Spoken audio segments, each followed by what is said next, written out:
Hey there, welcome to another episode of The Late Grind.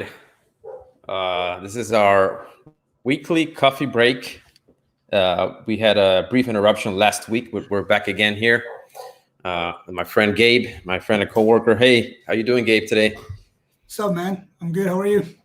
I'm good, good. I'm here with my Same. freshly uh, espresso brew here on I my can see that. It's favorite still warm. my favorite Starbucks New York cup. So Sweet. I don't have coffee with me right now, so you're happier than me right now. I am. So today, Gabe came up with the topic for today's discussion here. It's going to be lessons learned from The Office, from the show The Office, right? Loved by many, still being discovered by a lot of people. hmm Sadly, it's going to be taken away from Netflix, I think, at the end of the year and going to Right. So everyone boycott Netflix. I mean, there's no reason to have Netflix anymore. So right. Yeah, The Office was everything. I still have like the DVD series there, but it's not the same when you but I can. think who owns The Office? Who is it? I think it's NBC, so they're gonna port it now to their Peacock streaming service. Right. That's what they call it. So Right. you have to pay them now to watch The Oh Office. boy. It's gonna be worth it. I, The Office. yeah, I'll I'm pay it. gonna do one last Bing watching sprint from here till the end of the year. So Yep. I started a few weeks ago again. So Awesome. yeah, Awesome. that's the way to do it. You have time. If you stop working and you start watching The Office, you can watch it 2 times. Sure. All right. So yeah, a lot of people today they don't rely, but they have learned, things business related, life related, relationship related from The Office. People who claim Right. they have learned a lot. I, for one, I'm one of those. I learned a lot about The Office. Personally, when I was going through a tough time after a breakup, that's when I discovered The Office. So, I can say that The Office helped me a lot get Help over you that. cope with the loss. Yeah.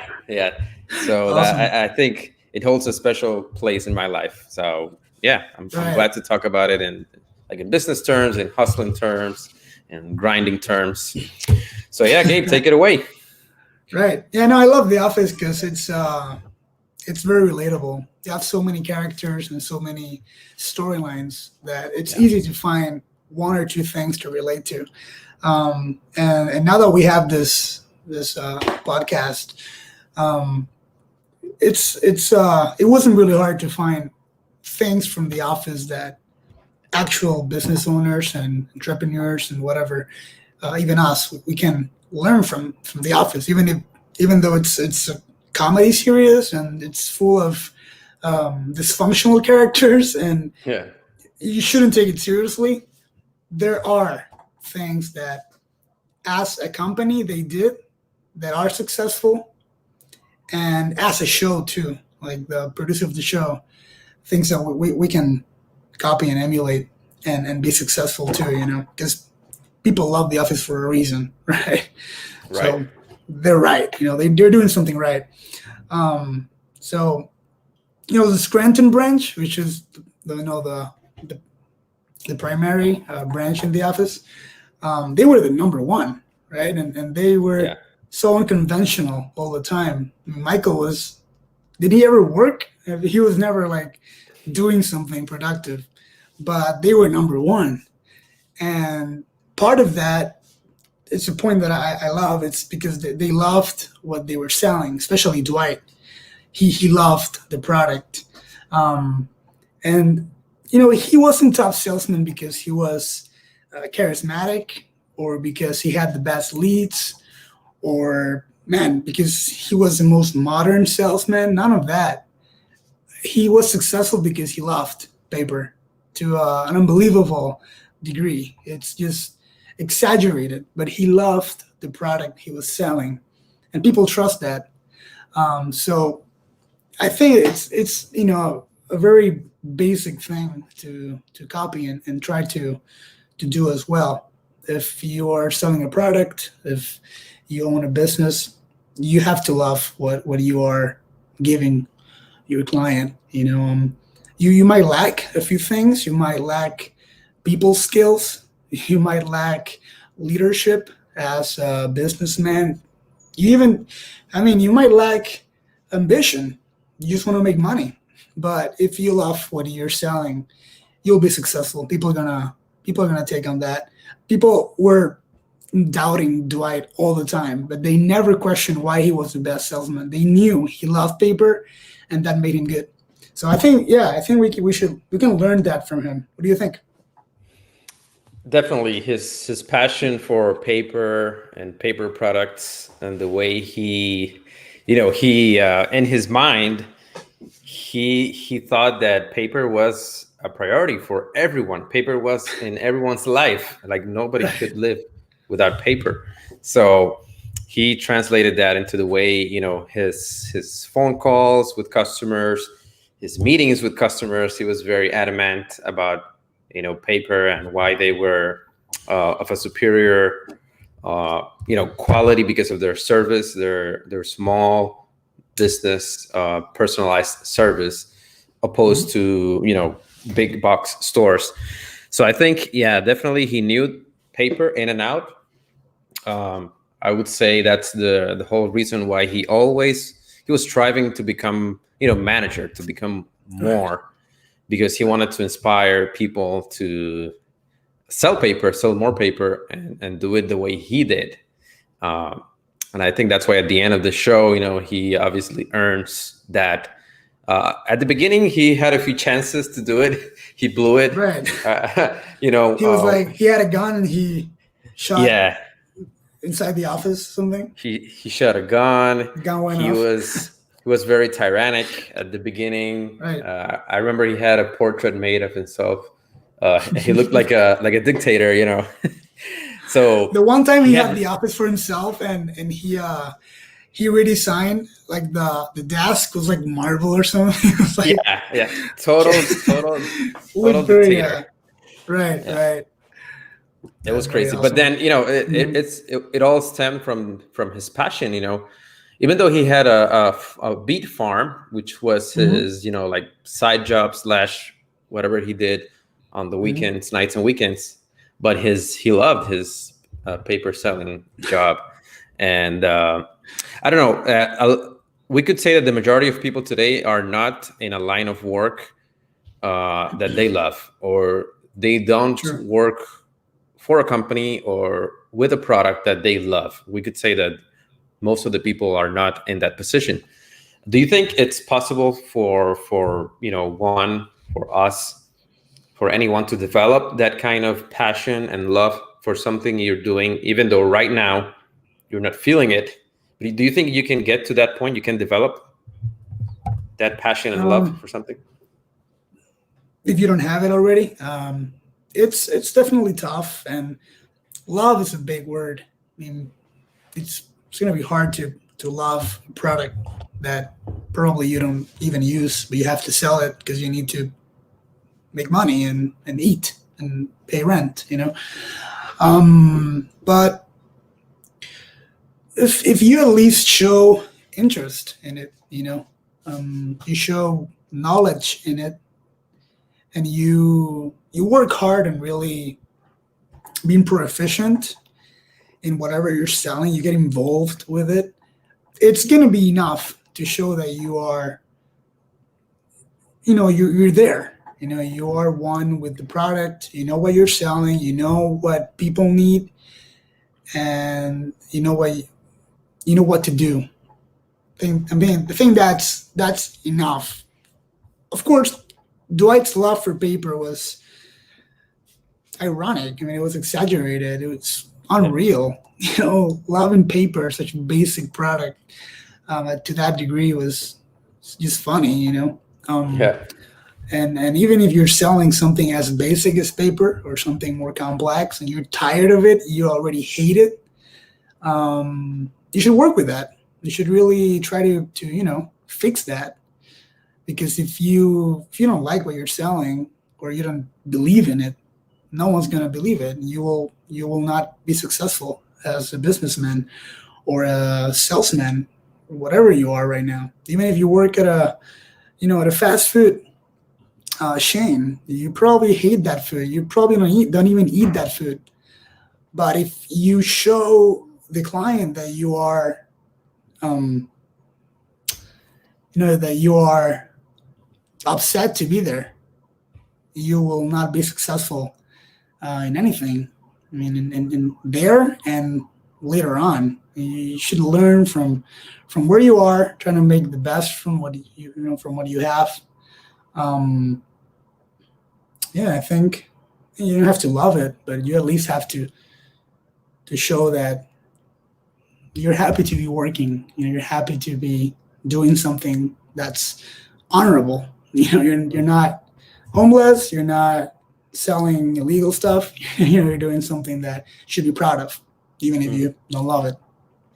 Yep. I think we have to be just like Dwight. On that article you sent me, it says here that when he was looking for another job, he considers Scranton Breadworks. And his rationale was, bread is the paper of the food industry. You write your sandwich on it. So if you think that what you're selling is vital, and if you convince yourself of that first, then you'll be able to convince others.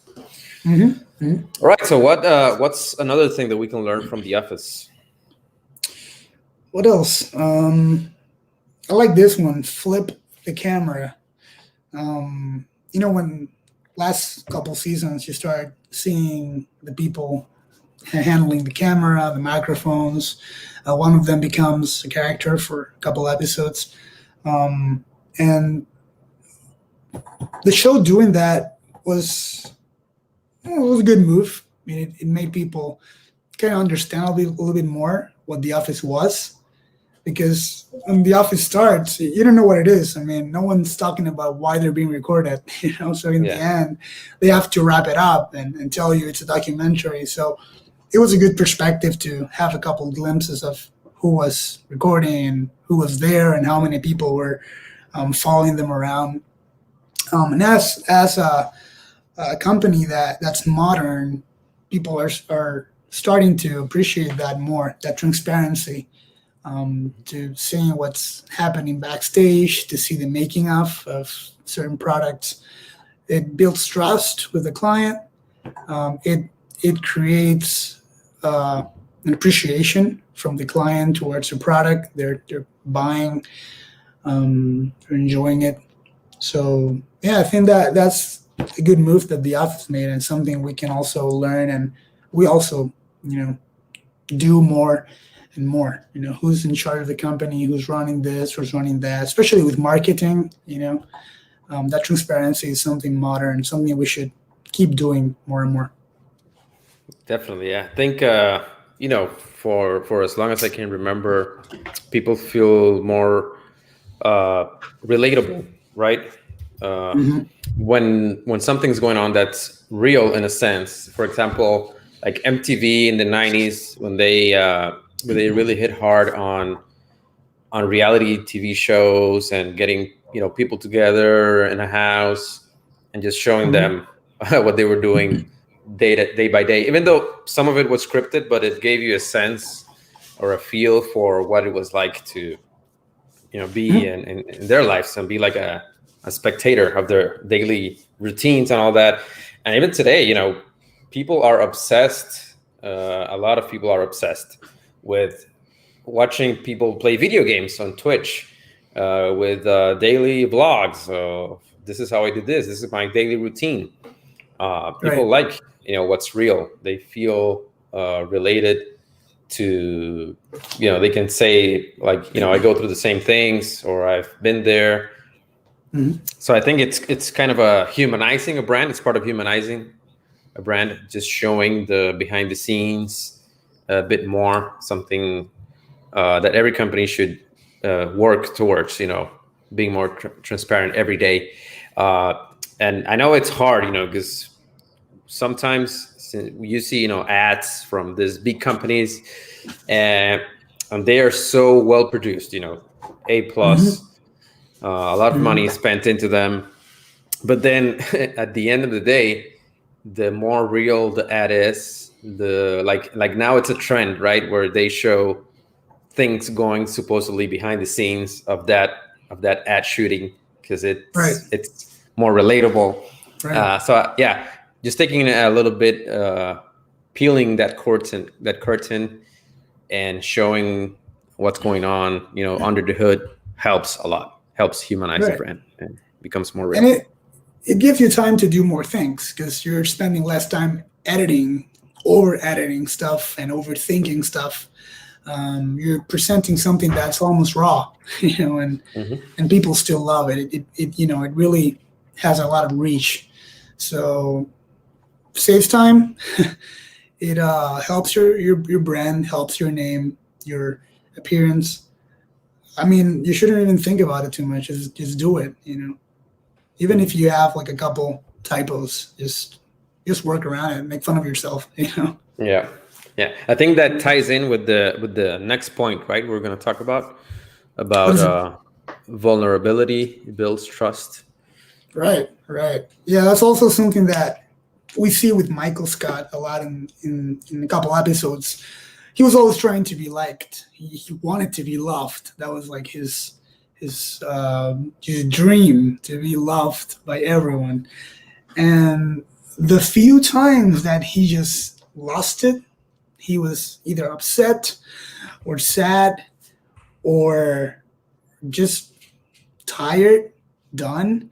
That's the times he had the most success in actually connecting with his coworkers and his subordinates and his boss, because he developed trust. He was vulnerable. He was being real. He was being genuine, and people actually realized, well, he's right about this. He's right about that, or he showed them, that he was right. So, yeah, as a company, you're bound to make mistakes. As a human, you're bound to make mistakes. In a work environment, in an office environment, that's also true. You're bound to make mistakes. You're bound to be upset about something and be tired and be done with a certain person or a certain project. And being genuine goes a long way. It doesn't always have to be a show of, what's the word? Weakness. Being vulnerable is not a weakness, right? It can also play in your favor. So it did for him. It makes sense. It can happen to everybody.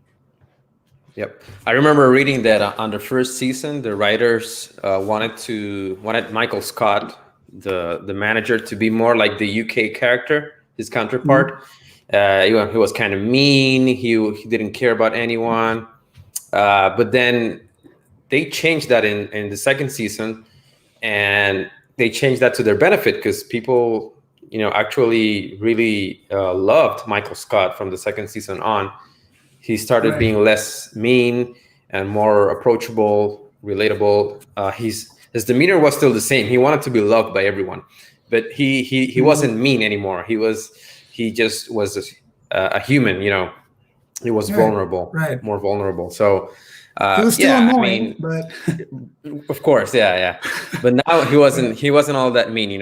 His personality really shined after that second season. People liked him more off camera. Like viewers liked him more because he was just so pitiful and clueless and just so random at times. But he was still. And yet he was trying. Yet he was trying to be liked. He was trying for the people to strive. Every time something bad happened, he was like, people need Michael Scott today more than ever. They need to laugh more than ever. People, they don't want to laugh. They're not in the mood to take your jokes or anything. And yet he always thought about everybody else first before him. That's something we can definitely learn. Something else that I like was that the boss isn't always the leader. And that balance played a big role in the office not being such a toxic environment. Like, yeah, you had a lot of different personalities and a lot of drama, but it wasn't, a toxic, harmful place because leadership was well how do you say that? So word for that. Leadership was well spread. Like Michael was the boss. He was the original manager, but he needed a assistant regional manager. I mean, that was not a real role, but he made it because he knew, he wanted someone else to be to lead with him. So, I mean, I like that too. He wasn't hungry for power and not giving anybody an inch of power or responsibility. He wanted everybody to step up and reach out and do more. Jim was always, the voice of reason. And even though Dwight was sometimes, like a dictator and he was too hungry for power, he did have, a few drops of power to really show what he was worth. And that made the whole environment in the office also, worthwhile for everybody. Yeah, like that article said that Jim was like the heart of the office. It talks much about company culture, even it can be a small brand or a big company, but then you still have key players that kind of keep everyone, at ease. They're easy to deal with. They're approachable. So they can act as a buffer in between people, just like Jim did in a lot of episodes. Right. As you said, he was the voice of reason, and he kept everyone kind of motivated. Especially on episodes like the Office Olympics, he organized that. He was very into it, and everyone was excited to participate. So yeah, when he left, there was like a void of that reason. Like that reasonable person in the office that acted like like adhesive for everyone else. So yeah, that definitely you need people in your team to be that way. If you're not that way yourself, I think that's something that it's not learned so much, but it's a trait. Right. It's a trait of personality that if you lack it, you should get someone in your team to be that chief of heart. That's natural. Right. That's natural. Like in an office environment, you're going to have so many people and you're going to lack certain things that someone else in your team has, like for example, Michael was charismatic, I guess. He was positive. He wasn't really a good leader. He wasn't a good worker. Jim was. Then Andy stepped in, and Andy he didn't really care. He wanted to make his dad proud. That's it.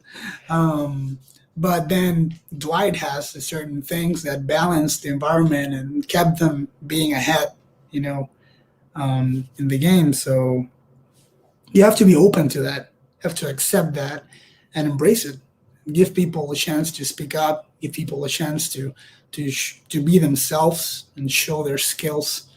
Because you're not gonna really lose anything if you give everybody the chance to be a key part of the company, of the team, whatever. Yeah, totally true. Well, that's been our discussion of lessons from the office. Right. If you can let us know if you're listening to this or watching this later on, let us know in the comments via Twitter at barmedia.us, or I'm sorry, at barmedia.us. Let us know your thoughts on who's your favorite character and lesson from The Office. What things have you implemented that you saw in The Office that have worked, and even things that have not worked out just as you expected. We thank you for being here with us for this few minutes on our coffee break, and we'll hope to see you next time. Yeah, see you guys.